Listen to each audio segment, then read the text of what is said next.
Welcome to The Worst with Chad Austin. Man, I'm going to start off by saying welcome to the best podcast at Third Wheel Hollywood. Because here's the thing. I might not be the most entertaining. I might not have the best stories, but I'm consistent.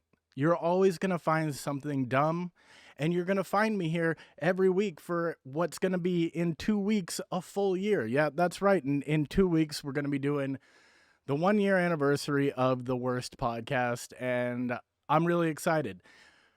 That's also to preface that I'm not going to be doing one next week because the 1 year anniversary podcast is going to be 2 hours long, and Daddy needs to save the money for that.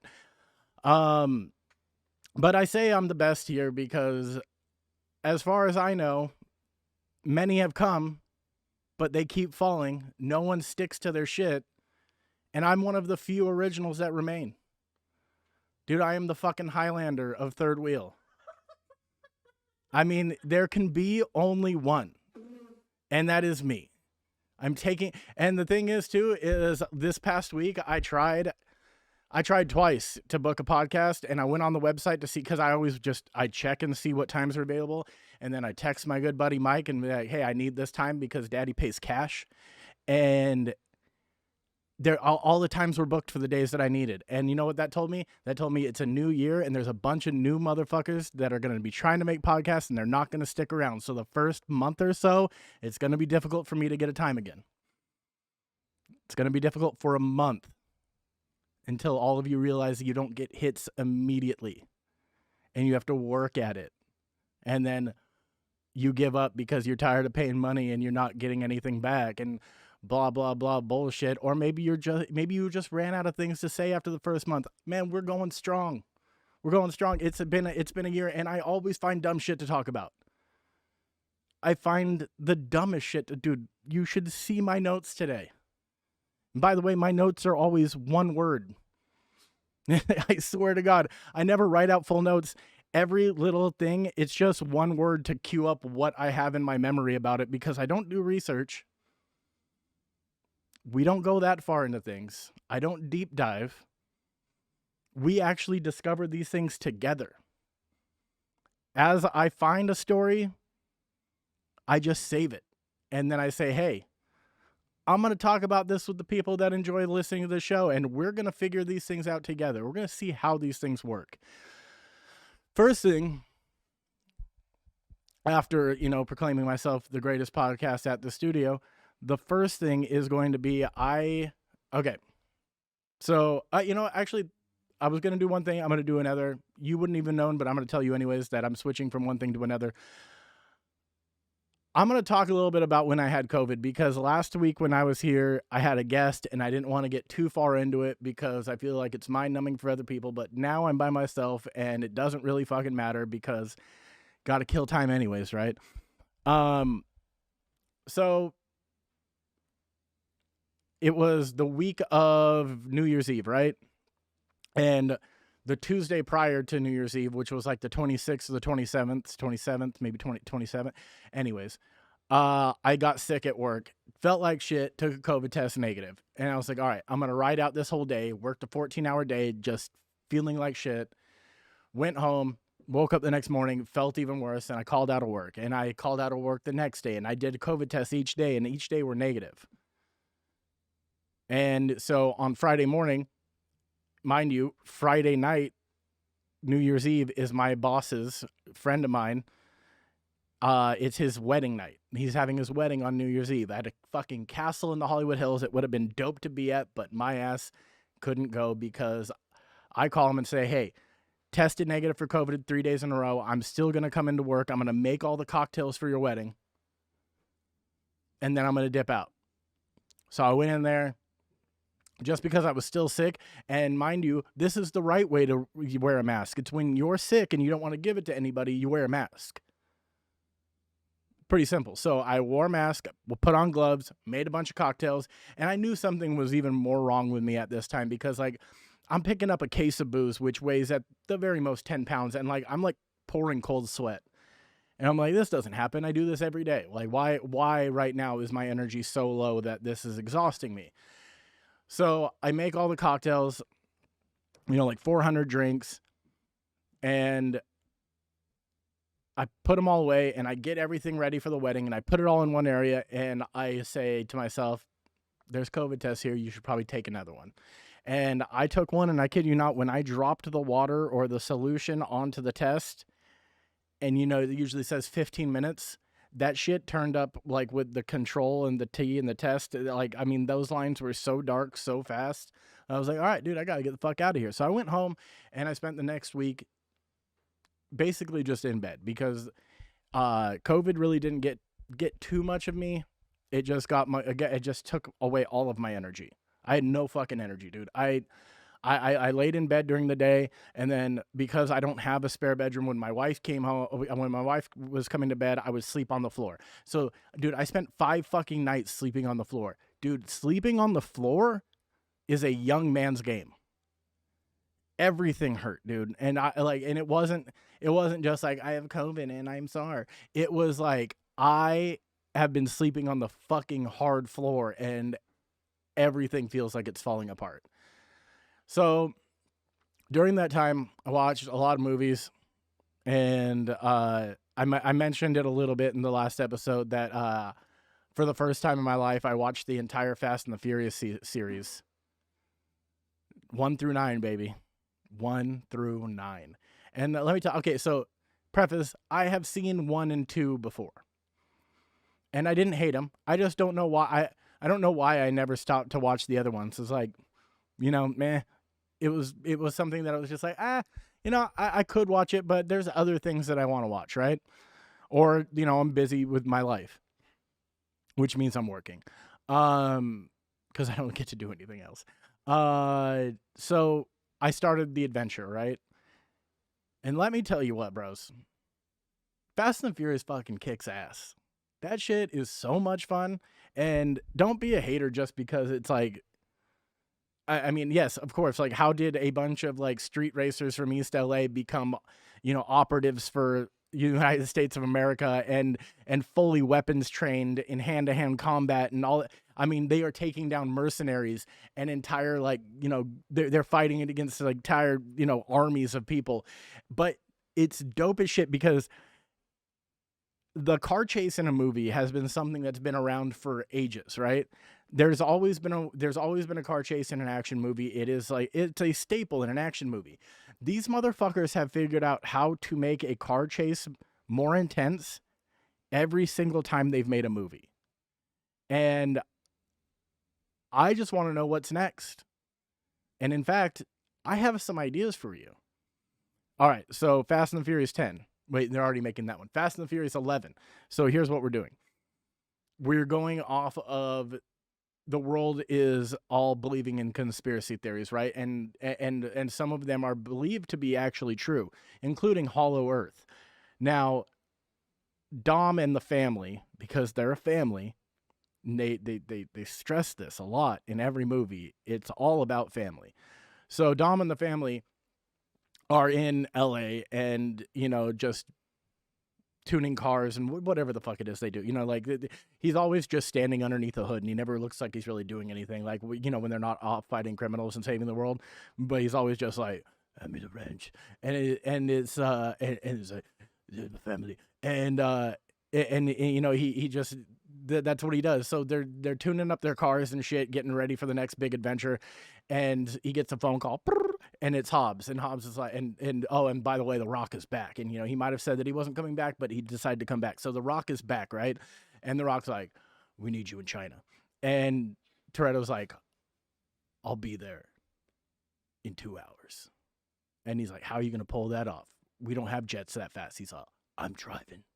And so they drill a hole through the crust of the earth, and then they drive through the center of the earth, being chased all the way to China because somebody else found out they were doing it. So there's a chase going on through the middle of the earth, and then they bust out through the other side into China, and then that's where the movie actually begins. That was just the opening credits. How fucking dope is that? Okay. That's all I got for Fast and Furious right now. I think that it's going to be release it in July. It needs to be a summer blockbuster. And also, if it's July 15th, comes out on my birthday. So, I mean, happy birthday to me, right? I'm going to tag all of you in this. Every person that works on the Fast and Furious, you have to know that this is the best idea that anyone's going to come up with for number 11. And we also need to think of a good name for 11. Like, I don't know, maybe like we put the 11 sideways underneath Fast and Furious so it looks like two lanes. I don't know. We'll figure it out. It'll be fine. Okay, so amongst my adventures of watching a lot of movies and television, just recently, because I'm starting to run out of things that I actually give a shit about, I started watching things that I knew I would never care about, just because it might be something fun to talk about. So Netflix just released this show called Hype House. And the other night I'm laying in bed, my wife's asleep, I have nothing better to do, so I put it on. And if you don't know, and you know what, let me be honest really quick, I genuinely didn't start watching this for the podcast. I started watching it so I had something to talk to my daughter about, because she's 11 and obsessed with, like TikTokers and like Instagram real famous people. They're celebrities to her. And it's fucking insane to me, but they are her celebrities. So Hype House is about a mansion in LA where I think it's like 6 or 7 TikTokers all live together. And they're all like in their early 20s. I mean, I think 19 up to like 26. And the funny thing is the one that's 26 calls himself the dad of the house. And it's just like, you fucking know nothing about. Anyways. Also, this man, the 26-year-old, this young man has the most sculpted eyebrows I've ever seen in my life. They're like 2 little angry caterpillars. And then he also has the type of brow that kind of protrudes a little bit. So it makes it, dude, his face is so 3D and obviously everyone's face, but it's like, it really just pops, especially on the camera. Anyways, he is the dad of the house. And I don't remember, I remember one of these people's names. And that's because, it's because they were all mad at him, and his name's Little Huddy. And that's probably why I remember his name, because it's the goofiest name. Like everybody else calls each other by their government name, and they all call him Lil Huddy.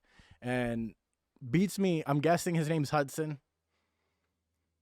Yeah, that's the only one I can think of that would be Hud. Start with the Hud. So they're all mad at Lil Huddy, right? And it's because he moved out of the house, and the trans girl is trying to like be a bridge between the dad and the Huddy, and they're not really beefing, but they're just talking shit behind each other's backs. They're like, every time they actually see it, like, oh dude, you're my boy for life, like we're family. Like, dude, it's a back to the family shit. These kids should be in Fast and the Furious. Anyways, so they are all mad at each other. Well, they're all mad at this kid because he moved out of the house and he moved into Hype House West, I guess. They all live in Encino, and he moved into LA because he's working on an album, dude. Like this is how cool this kid is. He is the only one with black hair, and they're all like blonde, gorgeous, 6-pack abs, and except for there's one chubby kid. I'll get to the chubby kid in a minute because I like this kid, kind of. So he moved into another house, and they're like, all right, dude, like we'll pay for the rent of the house. You just got to pitch in. And it's all about making these promotional videos for Bang Energy, because I guess Bang Energy pays all their bills. And he was just like, nah, fuck it. And he hasn't made a video in like 6 months. So they're all like, we have a second house, and he's the only one living in it, and he's not making the videos. And I watched one episode of this show, and I tried to put on a second one, but 5 minutes into the second one, I just felt my brain seizing up. Like, it was just this feeling of getting dumber. And there's things that I'll watch that make me feel like that, but it's like, it's fun to watch. This one, I had no emotional connection to anything. No one was making me laugh. And also, you're 20-something-year-old fucking millionaires. Why aren't you having parties and doing cocaine every night? I mean, at least just smoking weed all day. All you do is you YouTube and you fucking TikTok. You can do that high. I just, this show is boring. The show it doesn't have like I said, the drama of the first one was because one kid moved out. There's no real drama. No one's fucking this one and they're all, blowing the transgender girl or whatever the fuck. They're nothing. None of this is happening. Like there's no real core drama that could end friendships and break out into fistfights. But if you added cocaine into the mix, somebody is bound to punch somebody. And that's all I want. I want a fist fight at the Hype House. So if the show gets renewed for a season 2, which I don't think it will because fucking Lord help us all, if we have to sit, I think it's like a 12 episode thing.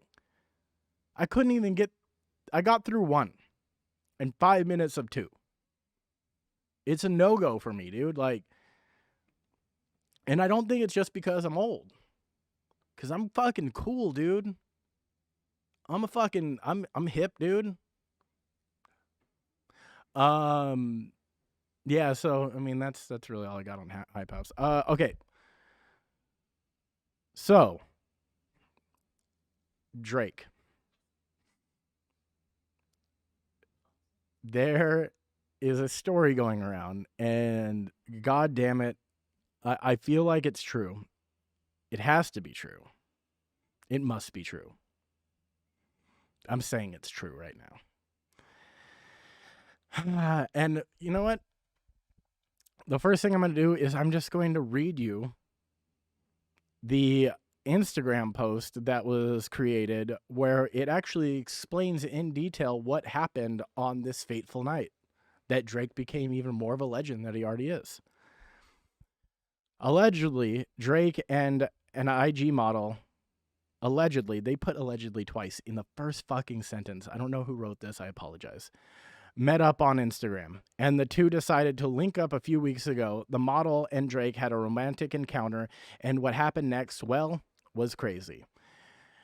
After the party, they went back to his hotel, and they smoked weed for a bit, and he asked if she wanted to have sex. She said he was very intent on ensuring that it was consensual. Celebrity, dude. Like, he has to cover all... Like, those are the minimum. That's the minimum of basis he has to cover nowadays.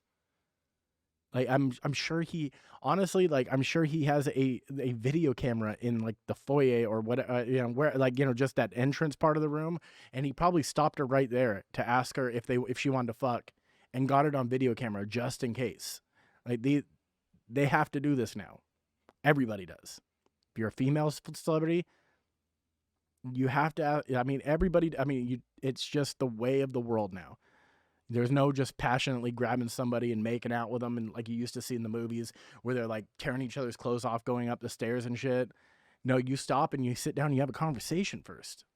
There's no passion anymore. Conversation. Okay. So they started with a bit of foreplay. He rubbed and sucked on her titties for a bit. Good man. Then he went to the bathroom and came out with a condom on. It's all, I guess, Drake doesn't eat pussy, I guess. He just likes to suck on her little titties and, that gets him hard enough to go into the bathroom and put the condom. Okay, so she said that he's about 7 inches thick and cut. Now, they didn't really have to add in cut. Isn't Drake Jewish? We know he's cut. Yes, he's circumcised. That is part of his background. But 7 inches and thick, good on you, man.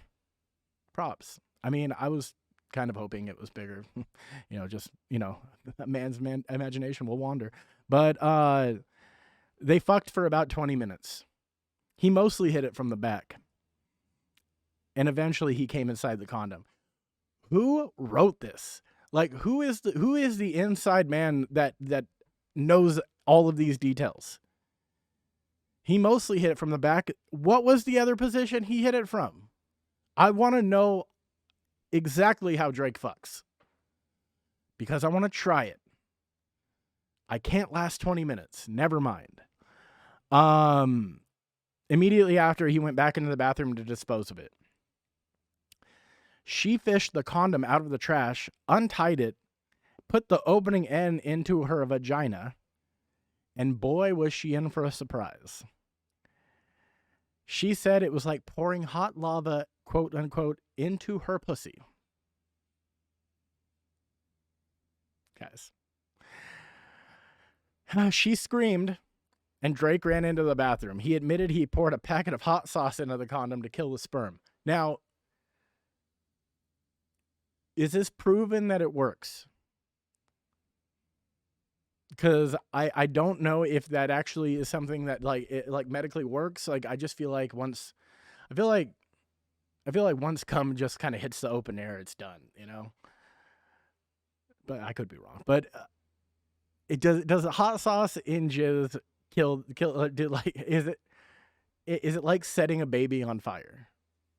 Like is that like the melting? Is that what happens? Because I honestly think that it's not what happens, but a story coming out about a girl's vagina feeling like it had hot lava poured. Her pussy feeling like it had hot lava poured into it might deter any other bitch from trying.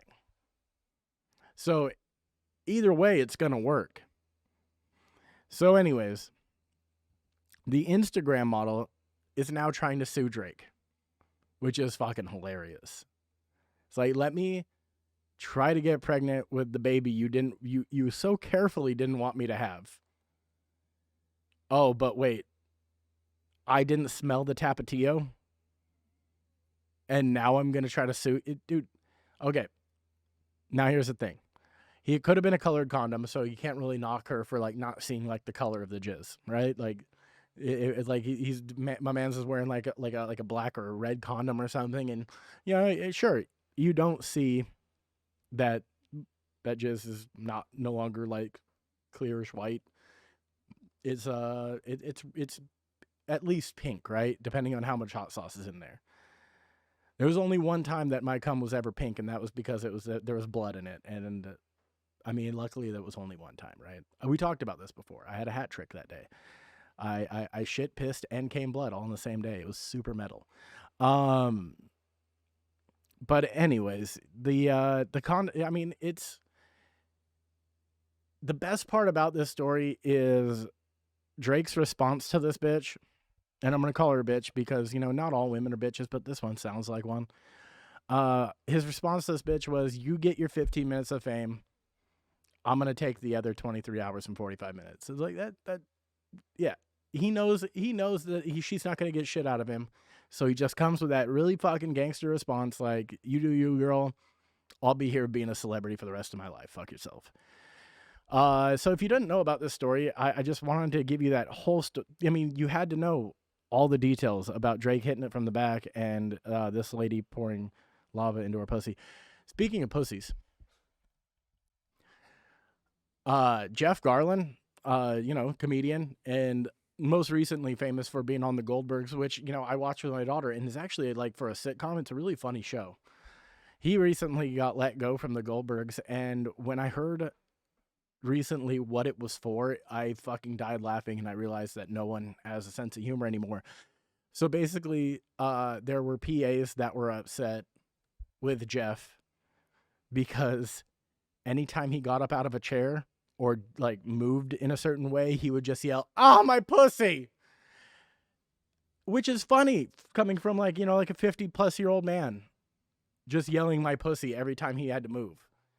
But I guess people didn't really find that too funny, and the people the people of the Goldbergs had to sit down and talk to him about saying it, and he found out who went and said it to him, and he went to her face, and this is where he probably crossed the line a little bit, Jeff. He went to her face and just started yelling "my pussy," and then that's when he got fired.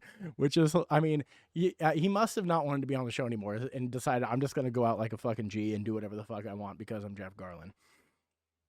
So Jeff Garlin, your pussy really hurts now, and mad respect for what you just did, because that's a solid move, dude. Okay, what else do I got? Oh, dude, a couple weeks ago, I got a knife pulled on me at a 7-Eleven in Studio City. Shit's okay, and it was the most anticlimactic and like least gangster way to get a knife pulled on you. I get out of my car. It's like 7:30 in the morning.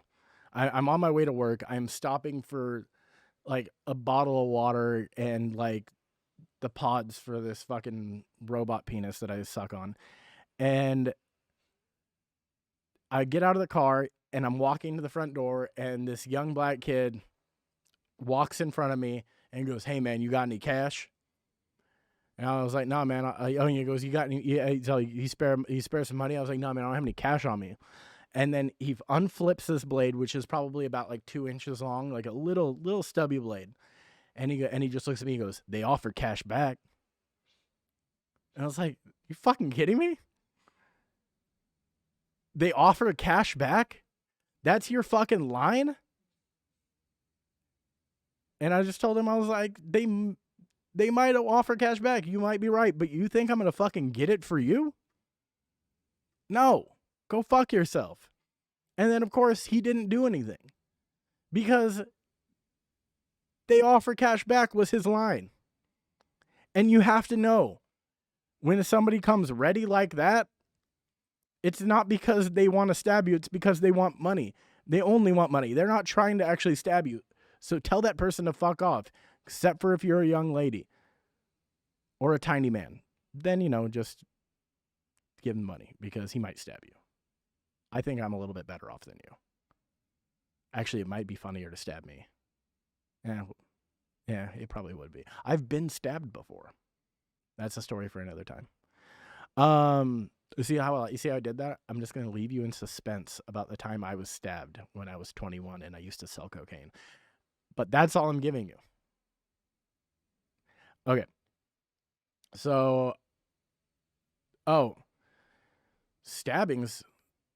Fucking a girl 2 blocks from my work got stabbed 22 times the other day. I show up to work. There were so many cops there. There were even fucking cops on horses. And I walked up to work, and these 2 fucking Mr. Ed motherfuckers were, blocking the street with their horses. And I was like, "Hey man, I'm just trying to get to work." And he's all, "Where do you work?" I was like, "I work over here." He's all right, well, you can pass. And in my head I was thinking, no one respects you. No one respects the cop on the horse. How the fuck? You are one step above the cop on the bicycle, and that's just because somebody might want to pet your horse. And that's it. Actually, people fucking respect the horse more than you. Now, I'm not one of these fucking defund the police people because I think they're all morons, but I don't like cops either. I think that they are necessary because everyone is a dumb motherfucker, and you just need somebody there that looks like they have authority so a dumb motherfucker doesn't do something dumber. But I don't like either side of things. I'm pretty fucking neutral in general with everything. You can't get me really riled up about anything that means something to people. I get riled up over stupid shit. I get riled up over how bad Hype House is and the fact that I have the best podcast in the studio. I don't get riled up over any type of real social issues. I just stay right down the middle and then occasionally make jokes about both sides. That is my stance. I am not supporting anybody. Anyways, she got stabbed like 22 times and she was 24 years old. 2 more. It would have been 1 for every year she was born. That's fucking sad, man. It's sad that she didn't get the extra 2 is what I'm saying. So, dude, anybody here? Okay, I always do this where I say, anybody hear about, like, I'm actually talking to somebody. I think I'm going crazy. There's a girl that was on 90 Day Fiance that farts in jars. Dude, she made $200,000 in 2 months. And all that made me think about is just like, it's insane to me that dudes are this horny. Because a guy could never start this business. I don't think that there's any man out there. Because she was selling each jar for $1,000. And the jar was like a little mason jar, like an 8-ounce mason jar that had 1 flower petal in it, which I think if you're really into farts, that is ruining it for you. Had 1 flower petal in it, and then she fucking blew ass into it and sealed it shut. Now, I can't think of one man in this world, and I'm thinking of the hottest celebrities and whatnot, that could fart into a jar and then a girl would pay $1,000 for it. I just heard Harry Styles. You really think that could happen? Okay, so my man's over here is saying that girls go nuts for Harry Styles, and I mean, and this would be like teenage girls, right? Wow, dude. So I mean, it would have to be a teenage girl with daddy's credit card because $1,000 for a fart in a jar. There's no way that she has the money to her own money to spend on this. So, I mean, imagine how pissed off that father would be. He's like going over his credit card statements, and he's like, What's this charge for that? What did you buy for $1,000 off of HarryStylesAsshole.com?" And she's like, "Oh, I mean, I just had to see what it smelled like, Dad." So this lady actually recently gave up. She gave up. She was in the game for 3 months and she gave up already. She has quit farting in jars because she thought she was having a heart attack. And surprise, surprise, it turned out to just be gas. She had really bad gas because all she was eating was eggs and beans.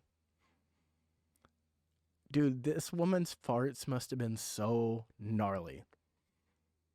And also, I mean, I'm very curious about the whole thing. Like, does she like store them all up and then just have a day where she is just ripping fart after fart and storing them in jars? And then how long it's like, for me, I work in a bar, so everything has to be rotated out because things go bad, like, lime juice and lemon juice. And what's the first in first out situation? What's the expiration date on these farts? Like, how long until that seeps out of the jar?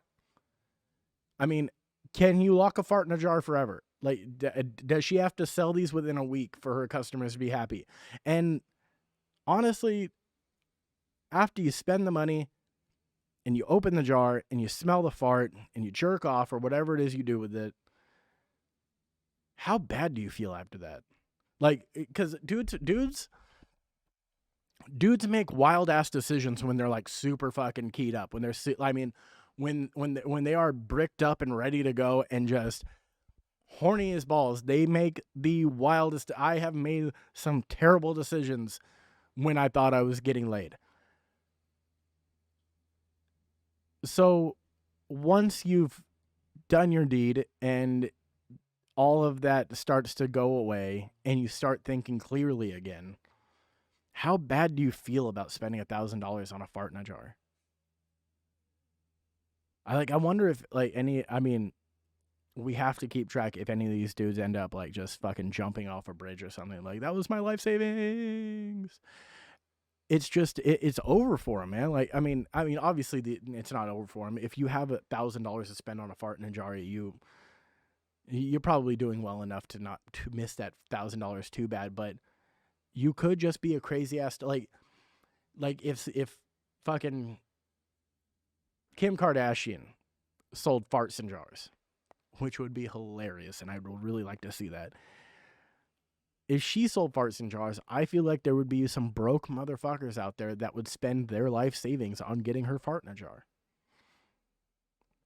And also, what is the dirtiest thing a guy could do that a girl would pay for? Because, I mean, my man's over here said that a girl would pay for Harry Styles' fart in a jar, which I'm still having trouble believing. But, like, what is, like, I mean, just like, dirty underwear after wearing it for a day. Like, maybe you blew a load in them and you kept them, or just like, toenail clippings. Is that a thing? People like feet, right? I don't know, dude. It's so wild to me because people are into some gnarly shit. And I mean, I'm over here excited if I just get to do doggy style. I mean, that will make me come in fucking 10 seconds. And there's other people out there that can't get their rocks off unless they are holding a goldfish over their head while simultaneously being choked and jerking off while somebody smacks them on the ass.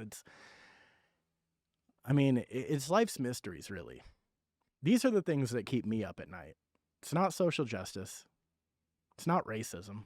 I guess that's part of social justice. It's what makes people come. Those are the things that haunt my nights. Those are the proclivities of man. It's quite provocative. And you know what? I know I don't have very many female listeners. Obviously, the shit that I talk about, right? I just talked about coming, shitting, and pissing blood in the same day. Why don't you have any female listeners? But if I do, can you tell me some of the weirdest shit that you're into? I promise I won't jerk off to it. I just want to know. I'm just that curious. Let me see. I think I can pretty much wrap up after this. Yeah, man. I think we're calling it quits early today. Farts and jars and hot sauce and condoms and TikTok kids being shitty at what they do. This has been the worst, and once again, no episode next week because we are gearing up for the 1-year anniversary of the worst podcast. That's going to be a big blowout episode, 2 hours long, 10 guests, catered food. Not that it matters to you, but the people that are going to be here are going to enjoy it. We're going to have a fucking blast. Thank you for tuning in. Tell your friends, tell your wives, tell your girlfriends, tell everybody to watch my fucking show or listen to it on Apple or Stitcher or Spotify, or I put it on everything, dude. I made it as easy as fucking possible for you to get this shit, so fucking go get it. Thank you. Have a good night. Bye.